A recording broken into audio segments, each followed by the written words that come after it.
Shalom. Ini adalah pelajaran sekolah sahabat kita bagi pelajaran keempat tarik 25 April 2020 yang bertajuk Alkitab Sumber Rasmi Teologi Kita.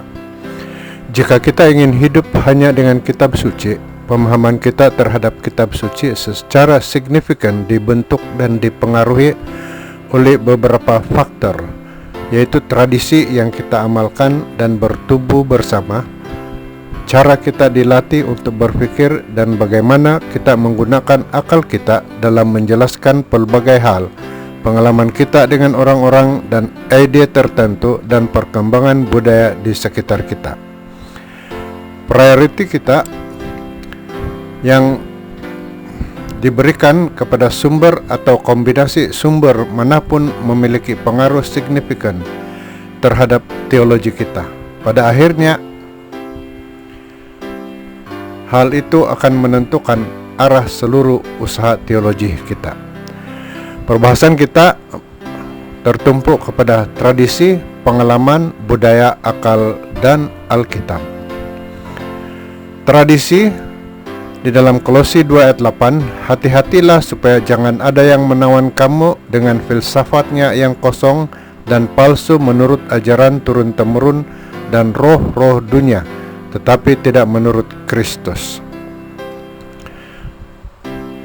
Apakah yang baik tentang tradisi? Tradisi membantu kita mengingat sejarah kita. Tradisi juga mengingatkan kita terhadap pelajaran yang dipelajari oleh moyang kita. Ada tradisi dalam Alkitab yang mengingatkan umat Allah tentang pembebasan mereka seperti Purim. Sebagai contoh, kedatangan para Pilgrim Fathers ke tanah kebebasan masih diingati di Amerika Serikat sampai sekarang. Seterusnya, apa yang tidak baik tentang tradisi?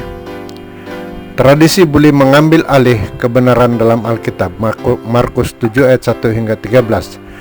dengan menambahkan unsur-unsur palsu dan takyul ke dalam iman kita. Pengalaman Galatia 4 ayat 15. Betapa bahagianya kamu pada waktu itu dan sekarang, di manakah kebahagiaanmu itu? Karena aku dapat bersaksi tentang kamu bahwa jika mungkin kamu telah mencungkil matamu dan memberikannya kepadaku.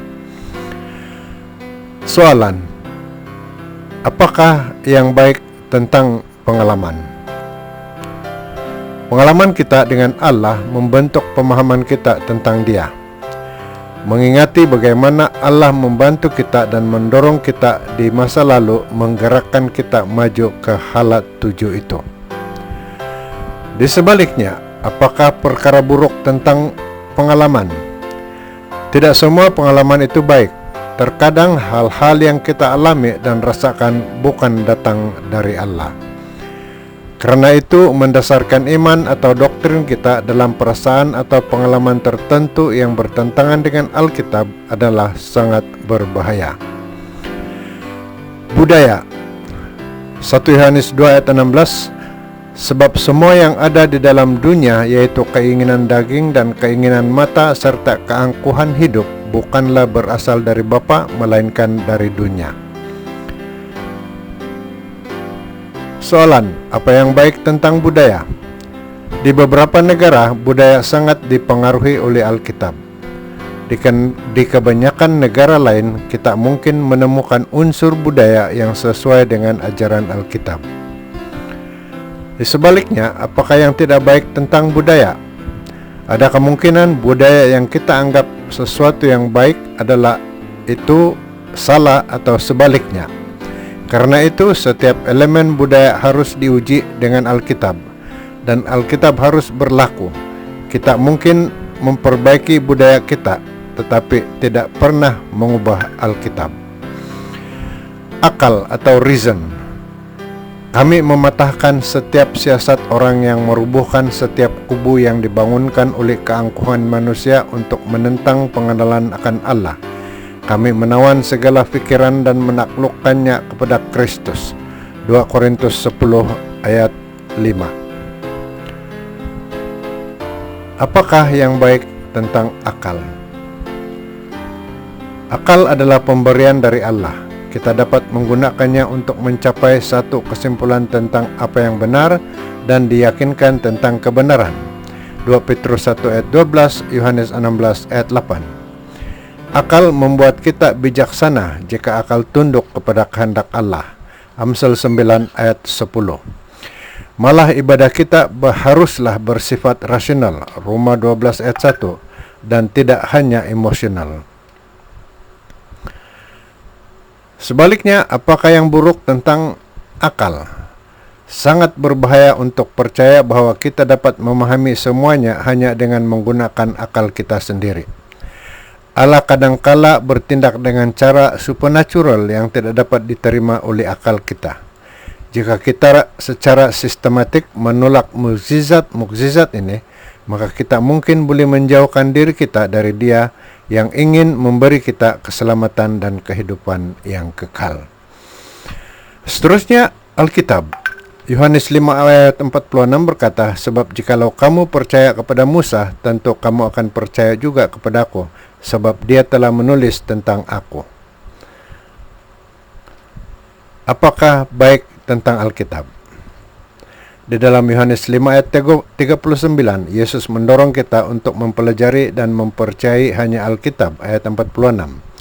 2 Timotius 3 ayat 16 juga berkata, Alkitab adalah firman yang diilhamkan atau diinspirasikan oleh Allah. Alkitab bermanfaat untuk mengajar. Dalam hal iman dan doktrin, Alkitab berada di atas tradisi, pengalaman, budaya, dan akal. Semuanya harus diuji dan dianalisa dengan menggunakan Alkitab. Soalan, adakah perkara buruk tentang Alkitab? Jawabannya tiada, selama kita selalu dipimpin oleh penulisnya, yaitu Roh Kudus. Roh Kudus tidak akan pernah menuntun kita kepada kebenaran yang bertentangan dengan apapun yang telah Dia nyatakan dalam Alkitab. Ellen White dalam Fundamentals of Christian Education, bab 15, muka surat 128 berkata, kita seharusnya tidak membiarkan argumen manusia manapun untuk menjauhkan kita dari menyelidiki kebenaran Alkitab.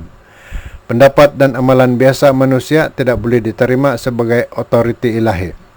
Allah telah menyatakan di dalam firman-Nya apa yang menjadi kewajiban manusia, dan kita tidak boleh diombang-ambingkan dari piawai kebenaran yang besar.